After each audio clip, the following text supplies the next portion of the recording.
I want to greet everyone and thank you for coming to our town hall today, our virtual town hall.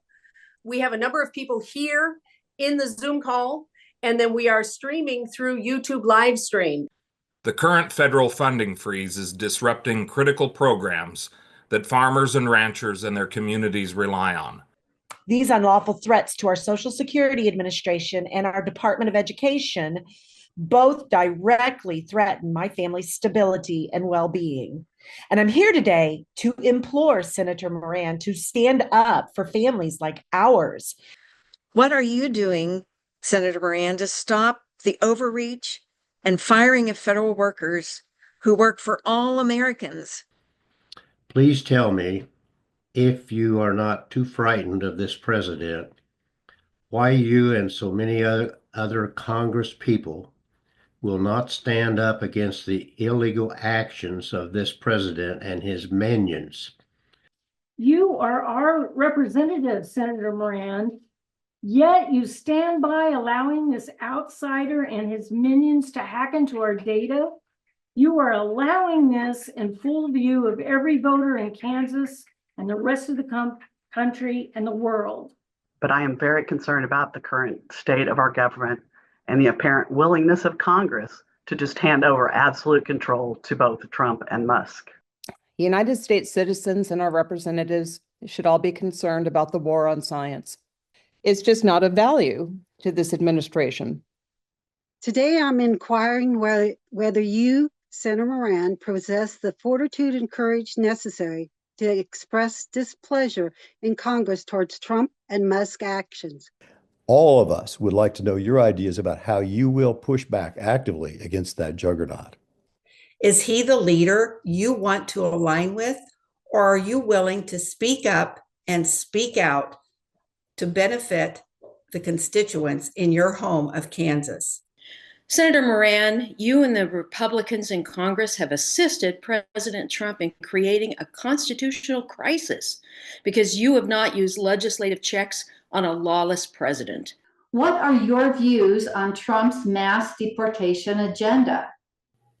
There are ways to make changes and to streamline our federal government, but Elon Musk and his chainsaw are not that process. Elected officials have a responsibility to control this type of indiscriminate action. Please stand up and be counted.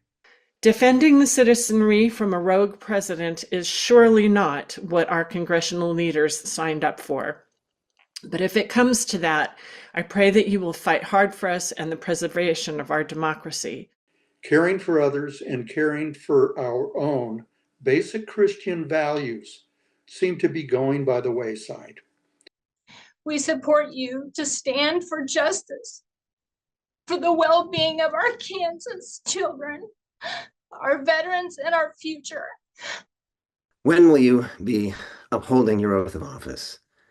Because, as has been pointed out here today by a number of speakers, with no understanding of how government works, Musk and his team are destroying systems that keep us safe. At this moment, the role that Congress plays will determine whether we as a country choose to follow the Constitution, establishing 3 equally powerful branches of government, or abandon it in favor of a dominant executive branch. Where is your oversight? Why are you not speaking up? DOGE is not about government efficiency, but about government elimination. Please stand up for our most vulnerable citizens, like my daughter and many, many others in your state, many of whom are not able to advocate for themselves. Senator Moran, as my elected representative, I am relying on you. Will you vote against efforts to cut funding for these HHS programs, both through the Department of Governmental Efficiency and in upcoming budget negotiations? While President Trump's campaign promise might have been to address these things, and most people would agree they need to be addressed, it did not include allowing an unelected citizen to cancel any program he didn't personally benefit from, dismantle the agencies that would hold Elon Musk accountable for wrongdoing, increase the national debt by giving tax cuts to the wealthy, and stealing from American citizens by cutting Social Security and Medicare, which we have paid into. How are you and like-minded Republicans going to step up and stop the carnage before it's too late?